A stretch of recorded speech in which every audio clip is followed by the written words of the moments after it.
आजकल देश के करोड़ों केंद्रीय कर्मचारियों और पेंशनर्स के बीच 8वें वेतन आयोग को लेकर खूब चर्चा हो रही है और इसमें सबसे बड़ा मुद्दा फिटमेंट फैक्टर बना हुआ है।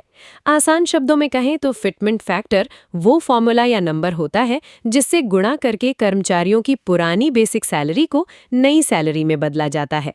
पिछली बार यानी 7वें वेतन आयोग में ये नंबर 2.57 तय किया गया था, जिसकी वजह से कर्मचारियों की न्यूनतम बेसिक सैलरी 7,000 से बढ़कर 18,000 रुपए हो गई थी।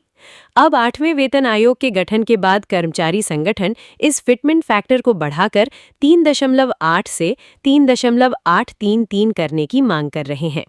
अगर सरकार कर्मचारियों की इस मांग को मान लेती है तो उनकी न्यूनतम बेसिक सैलरी में बहुत बड़ा उछाल आएगा। गणित के हिसाब से देखें तो अगर फिटमेंट फैक्टर 3.8 होता है तो मौजूदा 18,000 की न्यूनतम सैलरी सीधे 68,400 रुपए हो जाएगी।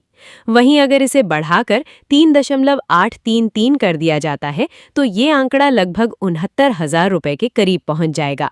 हालांकि ये ध्यान रखना जरूरी है कि ये अभी सिर्फ कर्मचारियों की मांग है और सरकार या वेतन आयोग ने इस पर कोई अंतिम फैसला नहीं लिया है। लेकिन विशेषज्ञों का मानना है कि बढ़ती महंगाई और जीवन लागत को देखते हुए इस बार सैलरी में अच्छी बढ़ोतरी की उम्मीद है। जब भी इस पर अंतिम मुहर लगेगी तो न केवल 1.1 करोड़ कर्मचारियों और पेंशनर्स की जेब मजबूत होगी, बल्कि बाजार में खर्च बढ़ने से देश की अर्थव्यवस्था को भी रफ्तार मिलेगी।